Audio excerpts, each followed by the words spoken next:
Bien, vamos a continuar por donde lo habíamos dejado en este tema 6 de percepción,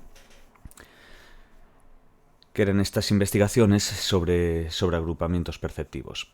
Se iniciaron en la década de los 50, donde vamos a ver en el punto 221 esos agregados perceptivos y las configuraciones que tendríamos. Tenemos agregados perceptivos, que son unidades perceptivas formadas en base al agrupamiento de elementos discretos e inconexos que presentan una propiedad común.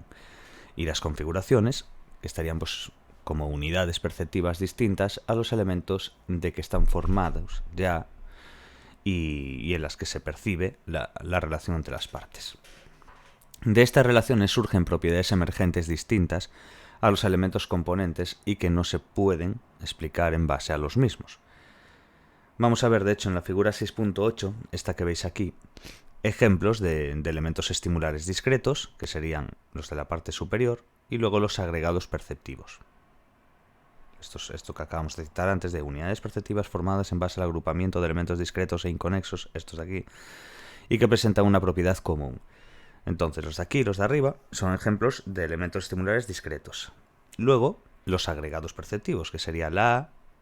¿Veis? Cogeríamos esto y le agregaríamos agregados perceptivos. Vamos, pues, y no eso. Sería este, por ejemplo, como estos primeros de estímulos discretos, vamos. Y luego los agregados. Vamos cogiendo estímulos discretos y les vamos agregando. Y luego en el B, las configuraciones. ¿Vale? Entonces, bueno, para que nos entendamos. En la parte superior de la figura 6.8 se observan elementos estimulares discretos, lo que decíamos. Luego en A se presenta un ejemplo agregado perceptivo que se agrupa por proximidad. Y en el B que se presentan ejemplos de configuraciones. Entonces, el agrupamiento de los elementos discretos da lugar a unidades perceptivas distintas y diferenciadas. La percepción de relaciones entre los elementos discretos da lugar a propiedades emergentes como la simetría en el estímulo 4, repetición en el 1 y 2, y la simetría y el cierre en el estímulo 3. Tipos de propiedades emergentes, pues relaciones entre los elementos componentes de los estímulos que dan lugar a simetría, cierre, repetición, reflexión, intersección y conjunción de elementos. Relaciones espaciales entre los contornos, como lo que sería la intersección de líneas y los extremos de las mismas. Orientación tridimensional de las superficies, claves pictóricas de profundidad, dirección de la iluminación de la escena, percepción de profundidad estereoscópica. Esta enumeración pues no agota el número de propiedades emergentes y es posible que en futuras investigaciones se descubran algunas otras. Pomerantz en el 1981, considera el agrupamiento como una operación efectuada sobre los estímulos. Sus efectos pueden reflejarse en la ejecución en tareas experimentales, lo que permite obtener una medida del agrupamiento. Supuesto general de Pomerantz. Cuando en un patrón estimular los elementos componentes se organizan en una configuración, debería resultar muy difícil o incluso imposible el procesamiento independiente de los elementos. Se predijo que la atención selectiva sería muy difícil o imposible cuando los elementos componentes forman una configuración. Se utilizaron los estímulos, bueno, lo vamos a ver aquí en la figura 6.9, estímulos y condiciones experimentales utilizados en estos experimentos de Pomerantz y Gardner. Entonces, se utilizaron los estímulos de la figura 6.8, lo que decíamos. Los sujetos debían clasificarlas en dos grupos. Se les indicaba que atendieran exclusivamente al elemento componente que permitía discriminar un estímulo de otro, como en el cuadro 6.3 y la figura 6.9 que es aquí. ¿Qué resultados tuvieron? Pues los estímulos se clasificaron más rápidamente en la condición de control que en la de atención selectiva. Esto refleja que la atención selectiva por separado resultó imposible, ya que de otra forma los tiempos de clasificación hubieran sido iguales en las condiciones de control y atención selectiva. Indica que los estímulos se agruparon percibiéndose como un todo. En un segundo estudio transformaron los estímulos rotando 90 grados el elemento derecho. Resultados, pues el tiempo empleado en las dos condiciones, tanto la de control como la de atención selectiva, era similar, y en consecuencia los elementos estimulares no se agruparon y se percibían como elementos separados. Otros autores, como Rock, en 1986, consideran una interpretación alternativa que los estímulos presentados en este experimento son agregados perceptivos y los paréntesis se agrupan por proximidad y se perciben como una unidad. Lo que indican los resultados es que se puede atender selectivamente a los elementos estimulares cuando se agrupan formando agregados perceptivos, pero esto no es posible cuando los elementos estimulares se agrupan formando configuraciones. Cuadro 6.3. Condiciones experimentales de Pomeranz y Gardner en el 73. Condición de control. Tarea en la que cada ensayo se presenta uno de los dos estímulos asociados a una respuesta. Requiere discriminación entre estímulos. Ejemplo, clasificar el estímulo, como vemos aquí, en un grupo y el tercero en otro. Condición de atención selectiva. Se presenta en cada ensayo uno de los 4 estímulos, cada 2 asignados a una respuesta. Requiere discriminación por pares. Ejemplo, clasificar 1 y el 3 en un grupo y este 4 y el 2 en otro. Para realizar eficazmente la tarea basta con atender al paréntesis de la izquierda porque diferencia a 1 y 3 y a 4 y 2. Si os fijáis, en el paréntesis de la izquierda ya los va a diferenciar. Punto 2.2.2. Cuantificación del agrupamiento perceptivo.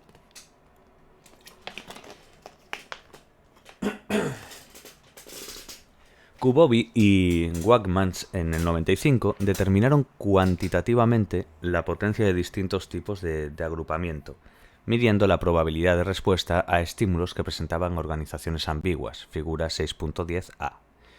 Los elementos estimulares, puntos, se pueden agrupar y como consecuencia se percibirían líneas que presentan distinta orientación.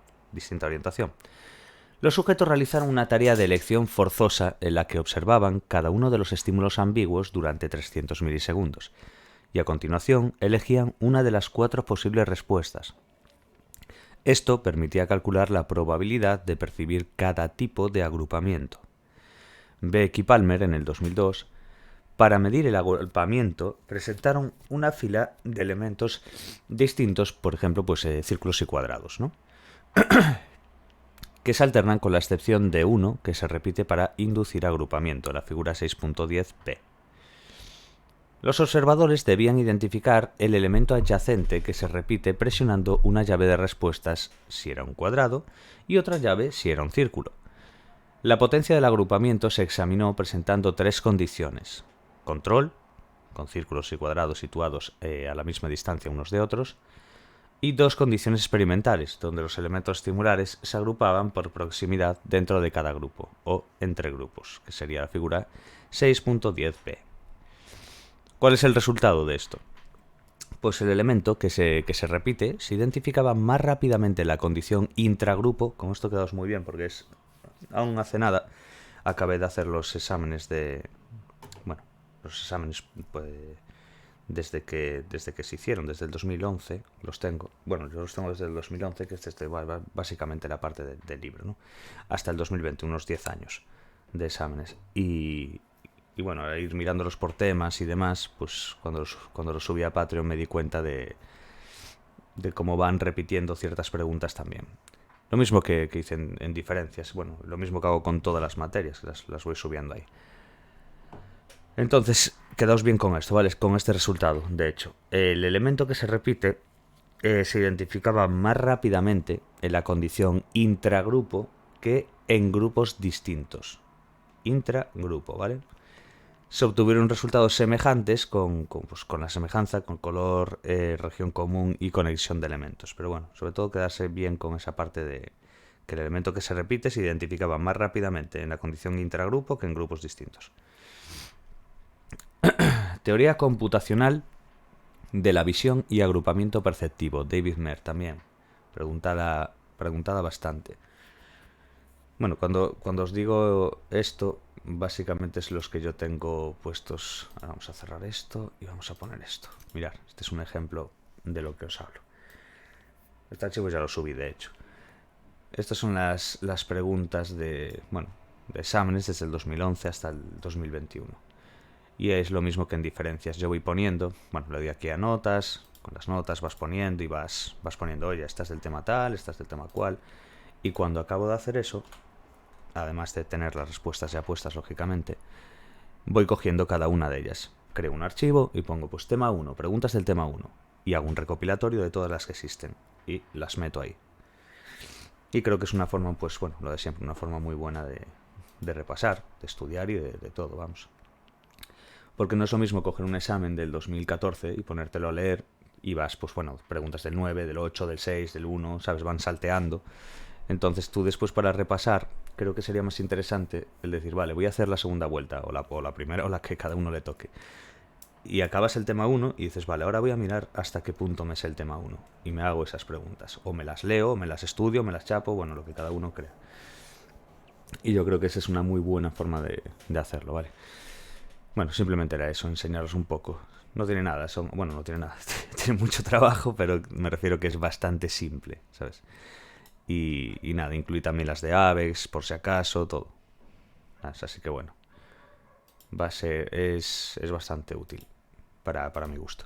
Y de hecho, claro, yo después cuando hago estas lecturas y cuando ya tengo hecha una primera lectura de la materia, más las preguntas de examen y demás, me voy dando cuenta de ciertos patrones que desde que empezó el libro, pues que suelen preguntar mucho más que otras, entonces eso es una ventaja, porque a la hora después de hacer el examen se ve que caen, aunque sean dentro de un tema que digas tú, vale, esto será más importante que esto, todo es importante de cara al examen, pero te pueden preguntar cualquier cosa. La cuestión es que se nota que hay partes que son más relevantes o que para el equipo docente es más relevante. Bueno, seguimos. Teoría computacional de la visión y agrupamiento perceptivo, lo que decíamos. Quedaos bien con lo de la teoría computacional, porque es lo que comentábamos de que sí que suelen preguntar. David Mer, 76, diseñó un programa de ordenador con la finalidad de examinar qué sucede una vez que se ha obtenido la descripción de características de nivel inferior. El programa aplicaba los principios de agrupamiento perceptivo para identificar las estructuras que se obtenían a partir de la reunión de determinados elementos que compartían propiedades comunes. En la figura 6.11 vemos aquí el procedimiento de agrupamiento perceptivo mediante este programa, ¿no? Y vemos en A, a ver si lo puedo poner así y se ven las dos cosas ahí, perfecto. En A se presenta la imagen de un oso de peluche que constituye pues la imagen de entrada, ¿no? Como podemos apreciar ahí. Luego en B, ¿qué vemos? Pues que se presentan los niveles de gris de la imagen de entrada. Y en el C muestra una versión abreviada de la descripción de características simples. El sistema visual detectaría muchas características situadas en posiciones distintas y con una determinada orientación. Sin embargo, persistiría la ambigüedad en el estímulo. El resultado se presenta en la parte inferior de la figura. Se identifican estructuras perceptivas diferentes en base al agrupamiento de características que comparten alguna propiedad común.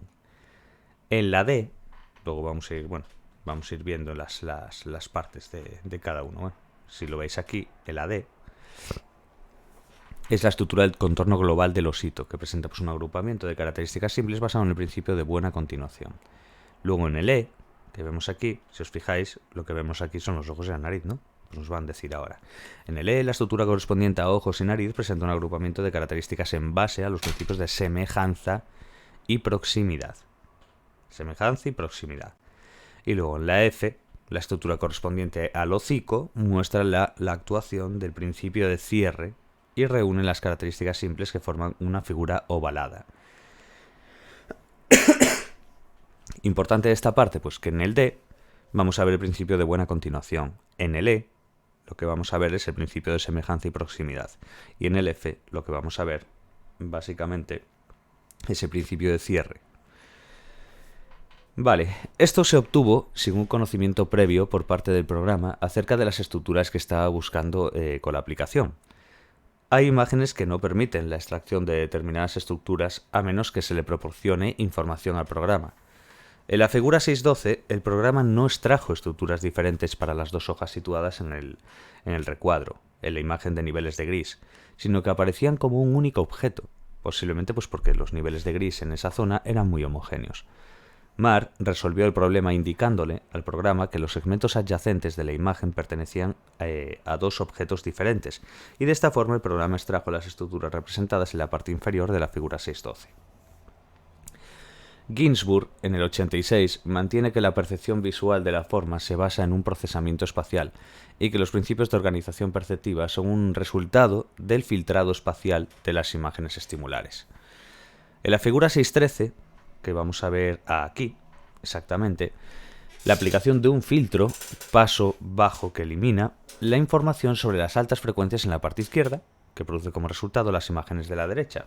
Bueno, se aprecia bien, ¿no? Esta R y esta de aquí.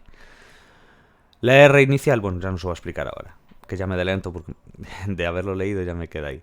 La R inicial inmersa en un fondo de ruido se percibe en la derecha como una R, que es el principio de segregación figura-fondo. Quedaos muy bien con lo de figura-fondo, ¿vale? También se pregunta bastante. R y R, bueno, se aprecia perfectamente. En el B, ¿qué vemos aquí? Los cuadrados se organizan en columnas, ¿no? Y esto es un principio de proximidad. Entonces, repasemos. En la R, esta parte de aquí, la R inicial, vamos, inicial inmersa en un fondo de ruido, se percibe en la derecha como una letra R, que es lo que se llama principio de segregación figura-fondo. Se intuye bien y se saca perfectamente. Es la figura y el fondo, ya figura-fondo. En el B, los cuadros, todos estos cuadros que estamos viendo, se organizan en columnas, ¿no? Pues el principio de proximidad.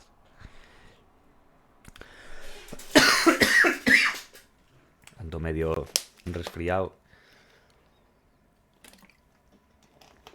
Ay, se nota para grabar. A ver, ahora, segregación de la textura en el punto 2.3. El contorno se delimita en base a diferencias intensas de color o brillo y define pues una segregación en el patrón estimular, la región correspondiente a la figura y a la región correspondiente al fondo. También se puede lograr esta segregación en base a las diferencias en las texturas de los estímulos. Importante. Entendemos texturas como patrones visuales formados por conjuntos de pequeños elementos repetidos y distribuidos sobre un área, aleatoriamente o en una posición regular. En la figura 6.14, de hecho, aquí, aparentemente los diferentes grupos de texturas establecen un contorno entre lo que serían las diferentes regiones del patrón estimular, lo que es puramente subjetivo. Como vemos, ¿no? Figura 6.14, segregación de regiones texturadas en base a una o varias dimensiones. Bien. Punto 2.3.1. Procedimiento experimental. La hipótesis inicial sobre segregación de texturas establecía que una región del patrón estimular se segregaría más fácil y rápidamente cuando los elementos locales fueran muy similares y se diferenciaran del resto. Beck en el 66 presentó patrones texturados, la figura 6.15, donde los elementos diferían. Solo en la forma T versus L, como vemos aquí. Lo vamos a ver un poquito más abajo, pero bueno, ya os lo pongo aquí, la figura 6.15. Básicamente, no es Beck en 66, patrones texturados, 6.15, donde los elementos diferían solo en la forma T versus L, en la forma y en la dirección T versus L inclinada, únicamente en la orientación T versus T inclinada, como vemos aquí, y solo en la posición horizontal vertical T versus T invertida, la T y la T invertida. Los observadores debían indicar cuál era la región que se segregaba del resto. Resultados, pues el factor fundamental para la segregación de regiones en base a la textura era la diferencia en orientación o inclinación más que la diferencia en forma. Estudios posteriores indicaron que la segregación de regiones en base a la textura se produce más fácil y rápidamente cuando los elementos difieren en orientación, tamaño o luminancia, y menos cuando difieren únicamente en la forma. Entonces quedémonos muy bien con esto, ¿no? Los resultados de por sí, el factor fundamental para que esa segregación de regiones en base a la textura era la diferencia entre la orientación o la inclinación, más que la diferencia en la forma en sí, que era más bien la orientación o la inclinación. ¿Qué es lo que pasa? Estudios posteriores indicaron que la segregación de regiones en base a la textura se produce más fácil y rápidamente cuando los elementos difieren en orientación. Al diferir en orientación o en tamaño o en luminancia, y menos cuando difieren únicamente en su forma. Vale.